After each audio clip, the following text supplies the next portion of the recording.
Υλοποίησης μπαίνει ο εξυγχρονισμός του αρδευτικού δικτύου στο ΓΟΕΒ Παμίσου, ένα έργο σχεδόν 10 εκατομμυρίων ευρώ με σκοπό τη στήριξη των αγροτών της Μεσσηνίας. Το δίκτυο του ΓΟΕΒ Παμίσου στον Αγιοφλόρο, το οποίο αρδεύει 9 κοινότητες γύρω-γύρω, μια έκταση της τάξης των 16.000 στρεμμάτων.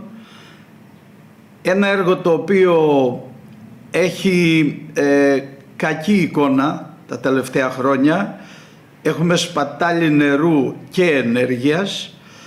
Μελετήθηκε στο σύνολό του εδώ και αρκετό καιρό και ο φάκελος του έργου εγκρίθηκε από την τελευταία συνεδρίαση της Περιφερειακής Επιτροπής. Ο σχεδιασμός περιλαμβάνει και 3 υποέργα. Έχει 3 υποέργα, το κανονικό έργο αναβάθμισης των εγκαταστάσεων, ένα υποέργο για την εφορία αρχαιοτήτων και το άλλο υποέργο είναι το φωτοβολταϊκό 171 κιλοβάτ ισχύς, το οποίο θα μπορέσει να μειώσει το λειτουργικό κόστος και κατ' επέκταση το καλλιεργητικό κόστος. Με τη συγκεκριμένη παρέμβαση επιδιώκεται η σημαντική μείωση απολειών νερού, η αξιόπιστη άρδευση και η ενεργειακή αυτάρκεια, ενώ θα συμβάλλει καθοριστικά στη βιώσιμη ανάπτυξη της αγροτικής παραγωγής στην περιοχή. Στη μελέτη προβλέπεται η αντικατάσταση των υδρολειψιών μεγάλων τμήματων